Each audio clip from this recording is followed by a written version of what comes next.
Assalamualaikum warahmatullahi wabarakatuh. Alhamdulillahirabbil alamin wa bihi nasta'in wa ala umuri dunya waddin. Allahumma sholli ala sayyidina Muhammad wa ala alihi washabbihi ajmain. Amma ba'du. Eh, Langsung saja, saya Muhammad Iqbal Jamaluddin dari kelas PAI A semester 3. Di sini saya bersama rekan saya.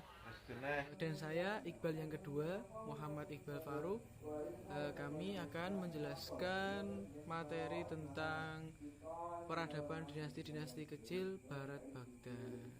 Kami berdua akan mempresentasikan presentasi mata kuliah sejarah peradaban Islam tentang peradaban Islam pada dinasti-dinasti kecil Barat Baghdad. Seperti halnya kita ketahui bersama, presentasi yang lalu sudah diterangkan pada dinasti-dinasti kecil Baghdad, akan tetapi dinasti-dinasti kecil yang berada di timur. Nah, sekarang kita akan membahas tentang dinasti-dinasti kecil yang berada di barat Baghdad. Kelompok kami yakni Muhammad Iqbal Jamaluddin dan juga Muhammad Iqbal Faruk. Dinasti pertama yakni dinasti Idrisiyah. Dinasti Idrisiyah ini munculnya dilatar belakangi oleh kekecewaan kelompok Alawiyun terhadap Bani Abbasiyah karena merasa dikhianati, dan propaganda mereka dengan slogan Aridho min Ali al-Bait. Jadi mereka ini golongan Alawiyun dan golongan Syiah adalah golongan yang turut membantu Bani Abbasiyah dalam meruntuhkan kekuasaan Bani Umayyah. Nah, Bani Abbasiyah menjanjikan posisi kepada kelompok Alawiyun dan kelompok Syiah. Akan tetapi posisi itu, janji itu tidak kunjung datang, dan akhirnya menuai dan memicu kelompok Alawiyun dan Syiah ini untuk membelot dan membentuk dinasti sendiri. Pemberontakan dipimpin oleh dua orang bersaudara yang dari keturunan Ali bin Abi Thalib, yakni pertama ya Muhammad An-Nafs al-Zakiyah dan Ibrahim, yang mana keduanya adalah putra Abdullah ibnu Hasan ibnu Ali.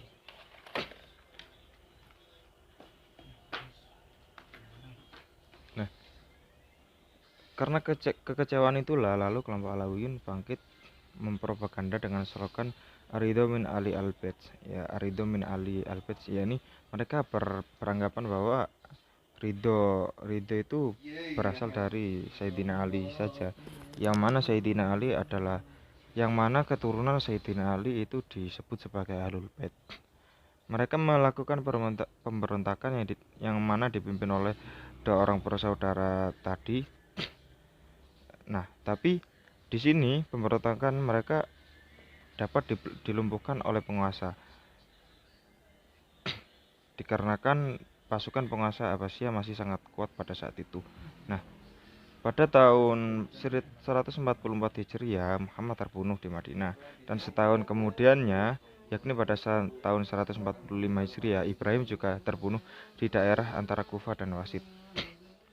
Ketika kekhalifaan dinasti Idrisiyah dipegang oleh Al-Hadi, kelompok Alawiyun kembali mencoba untuk melakukan pemberontakan terhadap Bani Abbasiyah di Fah, yakni kota kecil antara Makkah dan Madinah yang dipimpin oleh Al-Husain ibnu Ali ibnu Al-Hasan. Akan tetapi percobaan pemberontakan mereka yang kali ini juga gagal dan mengakibatkan Al-Hasan gugur bersama sejumlah keluarga Alawiyun yang lain.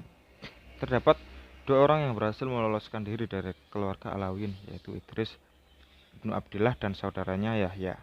Idris melarikan diri ke daerah barat,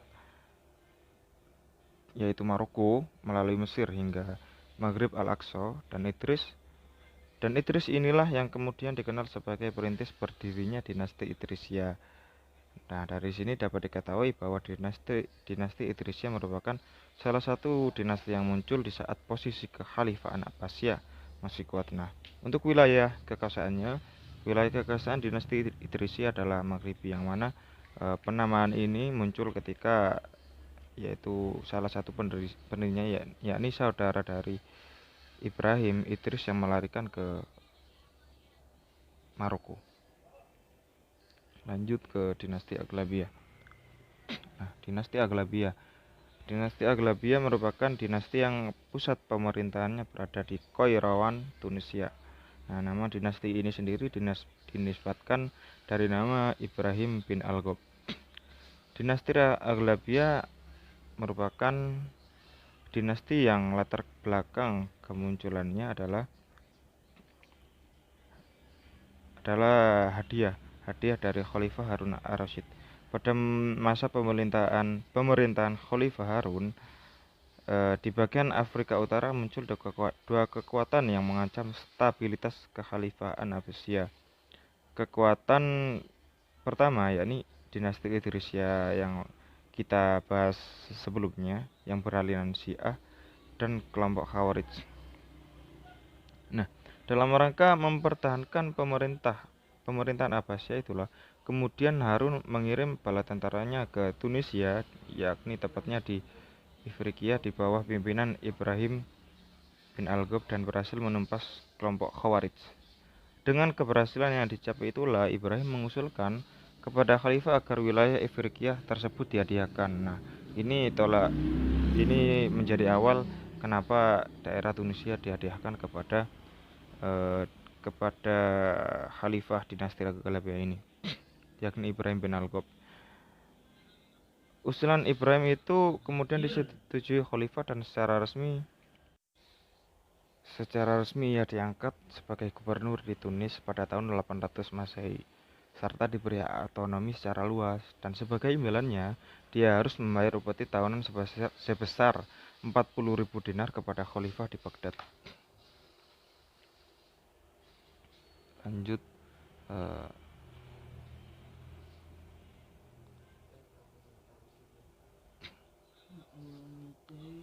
dalam perjalanan selanjutnya, hubungan Ibrahim semakin baik dengan Khalifah Abbasiyah. Setelah 1 tahun menjadi amir, Khalifah kemudian memberikan hak otonomi penuh kepada Ibrahim untuk mengatur wilayahnya dan menentukan kebijakan politiknya, termasuk menentukan penggantinya tanpa campur tangan sedikit pun dari Khalifah, walaupun secara formal masih tetap mengakui kekhalifahan Baghdad.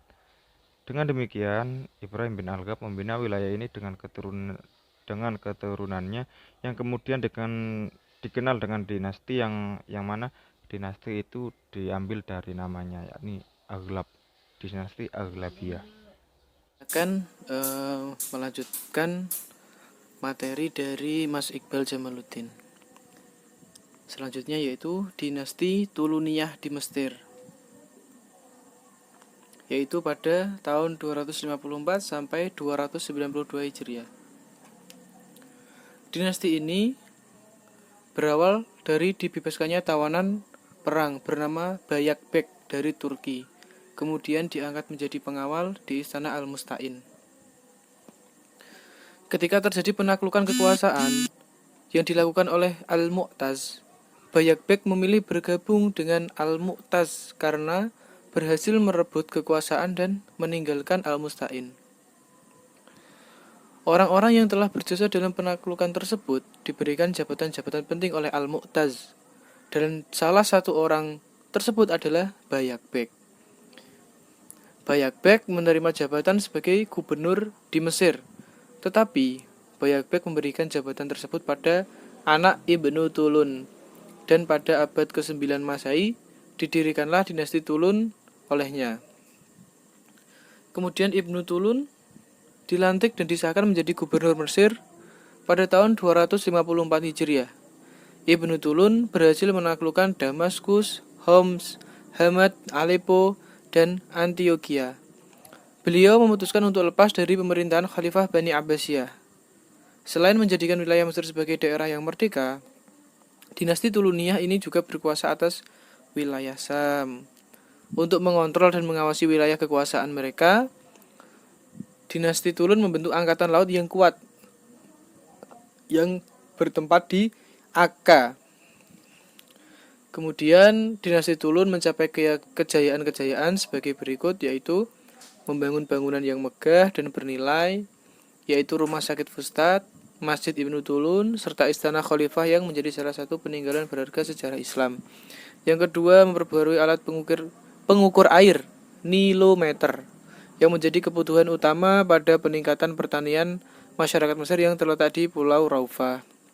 Yang ketiga, memberikan kemajuan bagi Mesir. Oleh karena itu, menjadikan Mesir sebagai pusat kebudayaan Islam sehingga banyak para ulama dunia yang berkunjung. Tetapi dinasti Tuluniyah ini adalah dinasti Islam yang masa pemerintahnya tersingkat. Setelah meninggalnya Khumarawih digantikan oleh putranya yaitu Abu Asakir al-Jaisi, dan keadaan semakin memanas karena terbunuhnya pamannya yaitu Mudhar bin Ahmad ibnu Tulun, sehingga menyebabkan pemberontakan antara pihak dinasti Tulun dengan para qadhi dan fuqaha, dan akhirnya Jaisi dibatalkan menggantikan ayahnya. Sebagai penggantinya diangkatlah Harun yang masih berusia 14 tahun sebagai amir. Di usianya yang masih belia, dia menjadi salah satu penyebab bahwa Harun belum mampu menguasai situasi yang semakin kacau. Sedangkan juga ada pemberontakan yang tidak mampu dikendalikan di Syam yang dilaksanakan oleh Koromitoh. Setelah kekalahan Harun, Khalifah Saiban bin Tulun mengambil alih kepemimpinannya.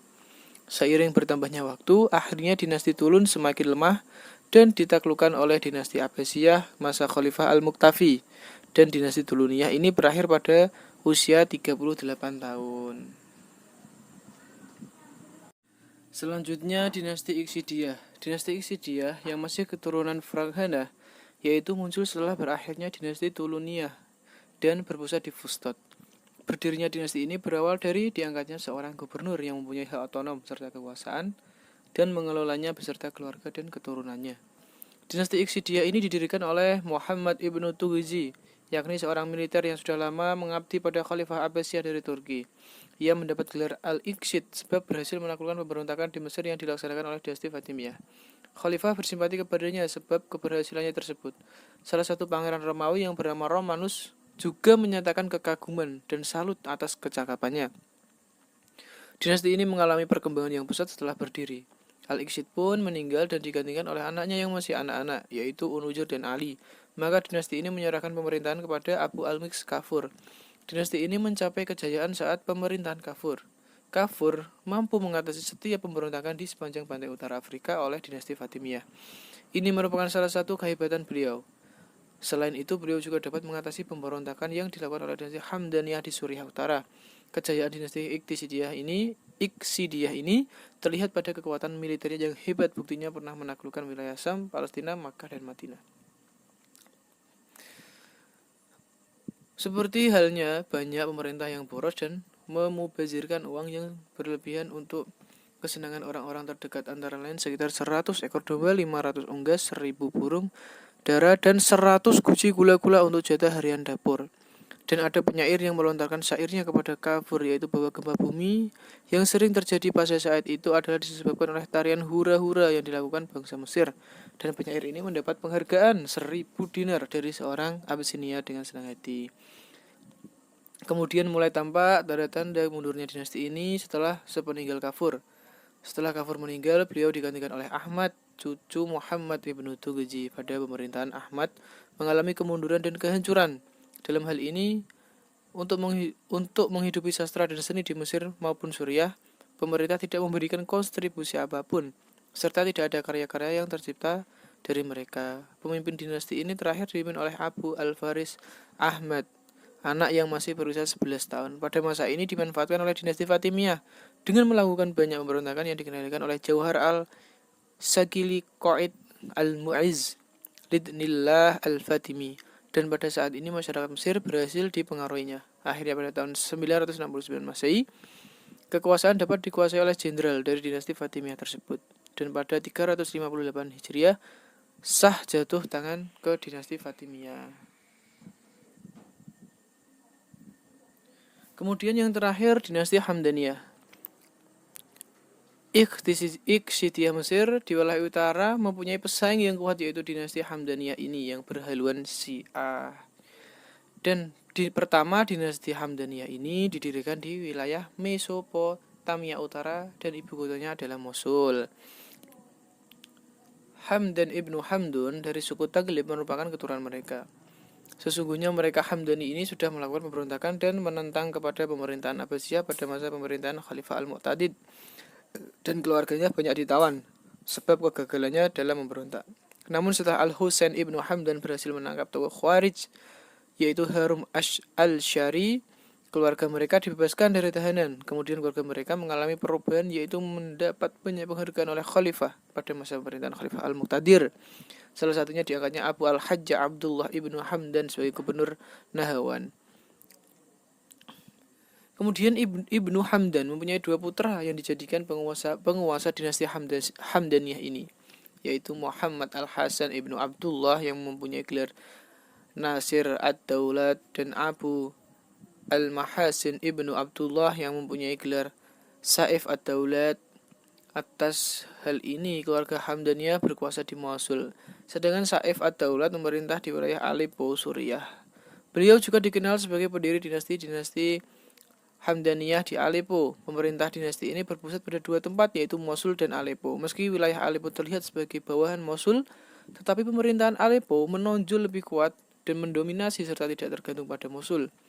Dinasti Hamdaniyah ini meraih kejayaan lebih menonjol pada wilayah politiknya, yaitu pada tahap kemunduran dinasti Abbasiyah, dinasti Hamdaniyah ini mampu memberi peran penting, yaitu sebagai benteng pertahanan yang kuat untuk mempertahankan dinasti Abbasiyah. Yaitu ketika pasukan Romawi hendak merebut semua wilayah Suriah, mereka mampu menahannya, dan mereka dalam mempertahankan dalam kekuasaan Islam sangat kuat. Pada tahun 976 Masehi, setelah meninggal Saif ad-Daulat, pemerintahan jatuh pada anaknya yaitu Sa'ad ad-Daulat Syarif I, kemudian dipimpin secara urut oleh Sa'ad Daulat, Sa'ad Ali II, Syarif II, pengganti Saif ad-Daulat kurang cakap dalam pemerintahan, khususnya mengimbangi serangan-serangan yang besar pada saat itu, antara lain serangan Bani Buwayh, Romawi, dan Fatimiyah. Akhirnya kekuasaan dinasti Hamdaniyah pada tahun 1004 Masehi pindah tangan dan dikuasai oleh dinasti Fatimiyah. Dalam hal ini, dalam sejarah Arab, Saif ad-Daulat menjadi tokoh yang berpengaruh sebab pemerintahannya yang besar dalam segi pendidikan. Dan dalam melawan musuh-musuh Islam, khususnya kalangan Kristen, beliau membangkitkan semangat orang muslim untuk berjihad. Pada tahun 997 Masehi, dinasti ini memposisikan dirinya di Suriah Utara dan melakukan serangan tiap tahun ke wilayah Asia Kecil. Tidak ada satu tahun pun yang terlewat dalam melakukan penyerangan ke Yunani. Mereka berhasil menaklukkan Marashi dan kota-kota perbatasan yang lain. Dan pertama, keberuntungan di pihak Saif. Tetapi pada pemerintahan Kaisar Nicephorus Phocas dan John Thimices berhasil merebut Aleppo, kecuali benteng pertahanan.